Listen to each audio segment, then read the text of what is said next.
Some major changes in the weather department coming up over the next 24 hours or so.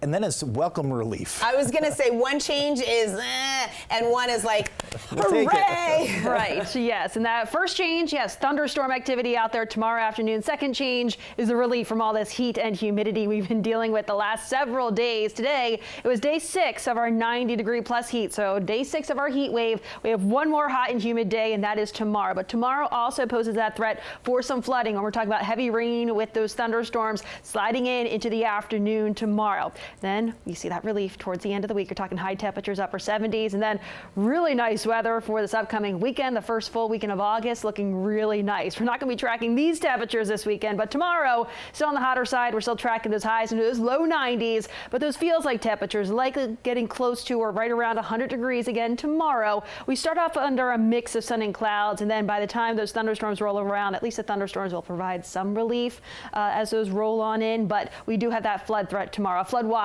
That will go into effect at 2 p.m. tomorrow afternoon. That will hold till 2 a.m. Friday, and that flood watch includes most of the area. We also have a look at that excessive rainfall outlook tomorrow. Bullseye right over D.C., Northern Virginia, as well as parts of Maryland, including up towards Frederick along 270, and then up along the I-95 corridor towards Baltimore. Even if you have plans up towards Philly, they are also under that excessive rainfall outlook, moderate risk, and that's 3 out of 4 on that scale. So that is upgraded from that slight risk. That slight risk still includes most of the rest of the region too. And then that severe outlook tomorrow, thankfully, is on the low end of the scale. We're talking marginal risk. The main threat with any of these thunderstorms that are on the stronger side will be a threat for some gusty to damaging wind gusts. The radar out there right now, we did have a few thunderstorms back out towards the west, out towards the Shenandoah Valley. Those continue to dissipate. Also a thunderstorm right around Kaiser. That's continuing to dissipate as well.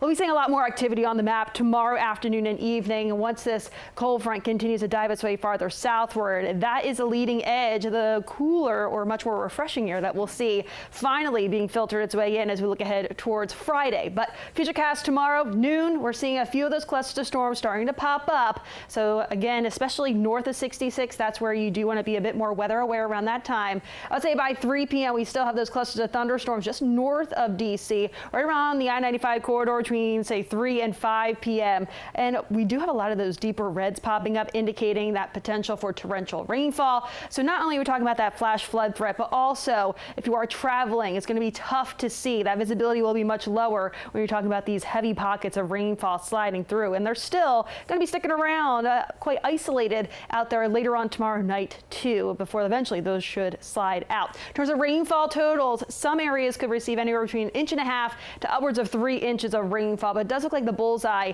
is from D.C. off towards the north, where we do have that moderate excessive rainfall outlook. So something to keep in mind for tomorrow, but locally could see higher amounts where we do have the heaviest of that rainfall setting up over and over again. But this low pressure will move its way out, cold front ushering in that cooler air for Friday. Then high pressure is with us for both weekend days. We're tracking the dry conditions, lower humidity.